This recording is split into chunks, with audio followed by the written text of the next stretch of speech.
Si Liana, ever since na dumating siya sa buhay namin, because she was a gift. We consider her as a gift sa family namin.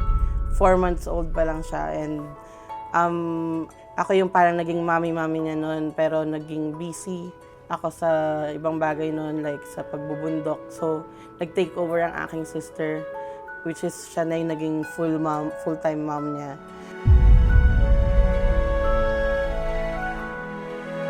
Happy birthday, Yana! Congrats on becoming 18 and wish you more success, more happiness, and may you have a bright future ahead.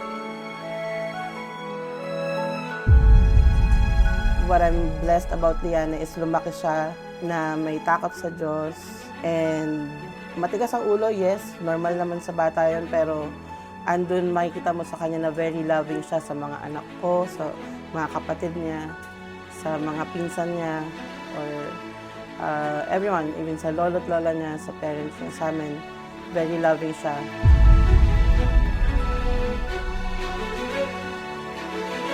Happy birthday, Liana! Ang wish ko sa'yo ay sana'y maging healthy ka at stay safe. God bless. Ang wish ko rin para sa'yo ay mabuhay ka ng matagal hanggang gusto mo. And God bless. Yun lang.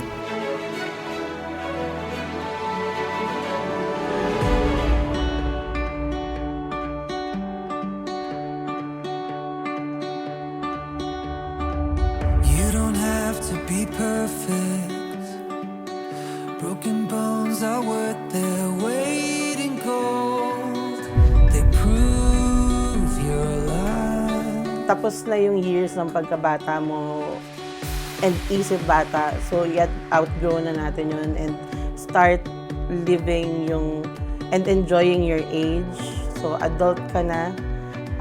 Marami ka ng mga bagay na mas legally magagawa, pero still with our guidance, huwag na huwag mong kakalimutan yun na andito kami.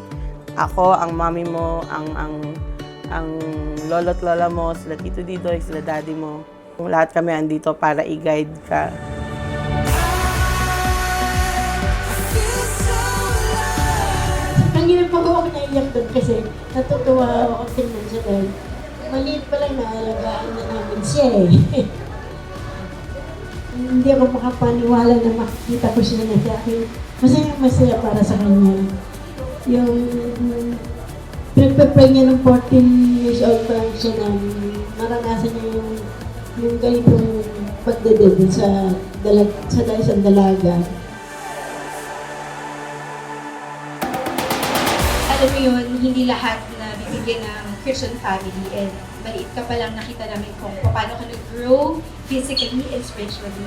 And I pray na as you grow older, maturely in spirit, parati mong balikan yung truth na itinanim sa'yo ng family, ng nabuong family.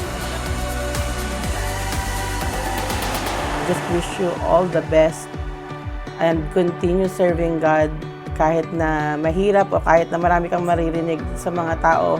Kung may isipin yun, huwag mong hayaang maging people pleaser ka. Tandaan mo, ang piniplease lang natin is si God.